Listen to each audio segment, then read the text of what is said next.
Got my bubbly water. Good morning. Greg here, burning both ends. Burning on the front end of May 20th, 2018. I'm in Westport, Connecticut. And for those that don't know, I've been in the Northeast this whole weekend. My brother and my dad are here. My dad flew up from South Carolina, so we're celebrating his 75th birthday. And we spent a couple days in New York City, and so now we're up in Westport at my brother's house, and we just had a phenomenal time. And so a huge shout out to my brother and his family for hosting us, and for my dad for being such a good sport and coming up here. And probably the coolest thing about this trip is it's really enabled me to focus on how awesome my family is and how lucky I am to have them. I've got great parents, a great brother, and it's led me to do these top 10 lists of my dad. And today's topic is a top 10 list of my brother. He's really supported me my entire life, a great older brother. Couldn't ask for a better one, and so so I came up with a top 10 list. And just back to this weekend, it's really put me in a space of being grateful for my family and just showing a lot of gratitude. And so that's why I really enjoy these top 10 lists. And just heads up, I got a new setup here, so I might be looking down at my notes, just so I want to make sure I get good content out this morning. And so let's get into the top 10 for my brother. So number one, also the order of these is just the order I think of them, and it's kind of cool the way that the order plays out. Is it ends up being like the perfect order, and it's kind of like old school, like when you made a mixtape for your buddy, like back in the 80s or early 90s before CDs really came on the scene. Right, you start strong, but then you still want to finish the mix with just like a phenomenal song. And so that's how these top 10 lists are shaken out when I just think of them in the order that it just comes naturally. So number one, my brother always made it a big deal when I would come to visit him. He went to Tulane University for college. I was still in high school at the time. I'd come down to see him. He would just make it a big deal. We had a great time. That's when I fell in love with New Orleans. Love the food, of course, the music. I'm huge into music, and it totally inspired me. After college, I hit 5 of 7 Jazz Fests from like 2000 to 2007. Love Jazz Fest, highly recommend it. Definitely go for a weekend. If you've never gone, do it. That should be on your bucket list, at least in my opinion. And if you can stay awake for about 9 or 10 days straight without sleeping, you can probably watch music consistently, nonstop, 24/7 for that entire time. There might be just a small break between like 8 a.m. and 10 a.m. or something like that, or 9 and 11, something like that. But anyway. So always made it a big deal when I went to see him, and that just always filled me up, made me feel real special. Number two, he's always given me great advice in my career and in life. And and like, for example, coming here and seeing him as a father and a husband, because I mostly know him as a brother. And so it's great to see him in that space. It inspires me to see him, how he interacts with his wife, how he interacts with his kids, because I'm always looking to become a better father and husband. I've got two kids of my own, 7 and 4, got a beautiful wife. Always looking for tips and tricks on how to be a better father, better husband, just show up in life just better every day. And there is one specific thing I recall about getting some great career advice. So when I was in Florida and I was running a company, my parent company was kind of messing with my bonus.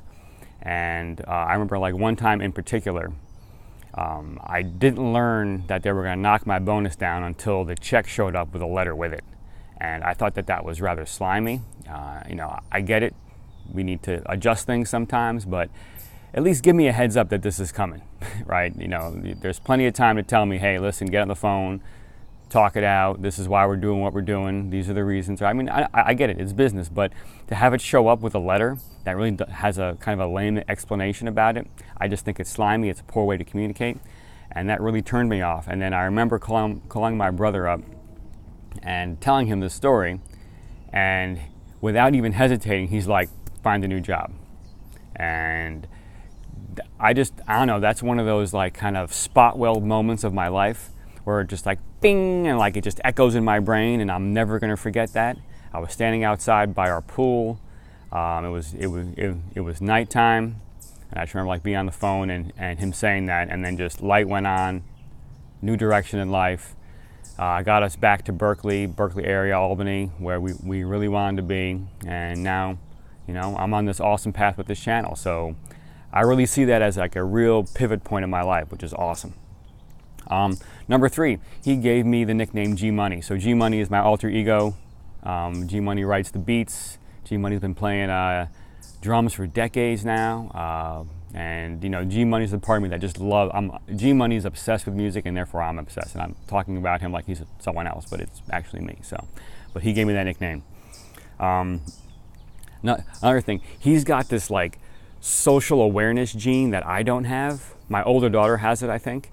He just knows everybody, and he keeps track. I mean, his network is unbelievable. I used to tell the story that he's the kind of person that would be hiking in Antarctica, and he'd run into someone that he knows. I mean, he is that guy. And there was a recent interaction. So you guys know I'm real big on this Ense platform, Ense. It's this voice-based social media platform. I love it. I'm big on voice right now, and I think it's going to be a really big thing to come. I really appreciate Gary Vee, by the way. Shout out to you for introducing me and kind of revealing the power of voice. Right, so I'm big on this Ense platform. I've been Ensing a lot, and I've met Ikram, who's the founder, one of the founders of Ense, if not the founder. I'm not exactly sure, but one of the people on Ikram's team is this man named Randy, and I've been Ensing with Randy just back and forth. And when we were in New York City, Ikram and Randy invited us into their headquarters in Manhattan.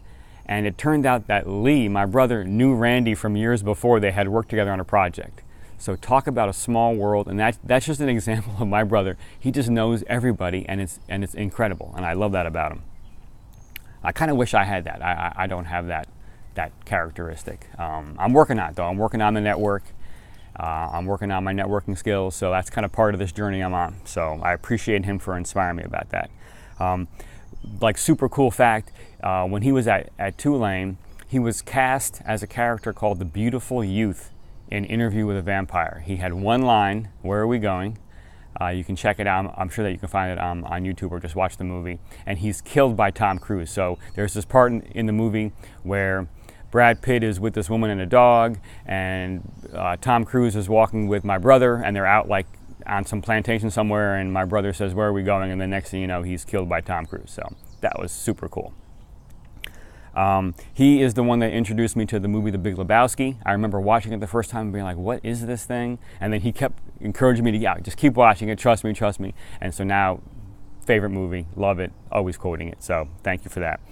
And then another thing based on the movie thing is we have these like text message conversations or even phone conversations where all we do is quote movies and we try to stump each other. And I just love that. I mean, and there can be times, and this happens like when we get together with my parents, is we'll get into one of these conversations and my parents are like, what in the world are you guys talking about? And we're like cracking up. It's just awesome. So let's see here. Number 8.